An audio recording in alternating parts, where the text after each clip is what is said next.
नमस्कार, मी डॉक्टर प्रियंका तोंडे. मी न्यूरोलॉजिस्ट आहे, मेंदू आणि मणके विकार तज्ञ. आज मी तुम्हाला पॅरालिसिस या विषयावर थोडी माहिती देणार आहे. मेंदूचा पॅरालिसिस होणे किंवा मेंदूमध्ये ब्लिडिंग होणे हे खूप कॉमन आजार आहेत. बऱ्याच जणांना मेंदूच्या नसेमध्ये क्लॉट झाल्यानंतर अचानकपणे हातापायाची ताकद जाणे, चेहरा एका साईडला वळणे, डोळ्याची विजन कमी होणे हे सगळे त्रास होतात.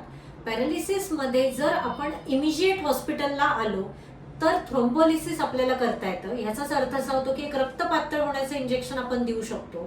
जे पेशंट 4.5 तासाच्या आत येतात त्यांना आपण हे इंजेक्शन देऊ शकतो. त्यामुळे पॅरालिसिसच्या आजारामध्ये हे खूप गरजेचं आहे की त्रास झाल्या झाल्या लगेच हॉस्पिटलला पोहोचणे.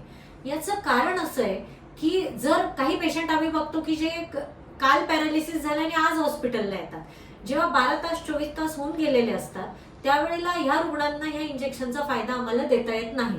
त्यामुळे जर चेहरा वाकडा झाला, हाताची ताकद गेली, हात जड वाटला, हाताला मुंग्या आल्या, डोळ्याची विजन कमी झाली, असं काहीही आपल्याला स्वतःला किंवा आपल्या घरातल्यांना मित्रांमध्ये किंवा नातेवाईकांमध्ये कोणालाही झालं तर त्यांना पहिली स्टेप आहे की त्यांना लगेच हॉस्पिटलला घेऊन येणे.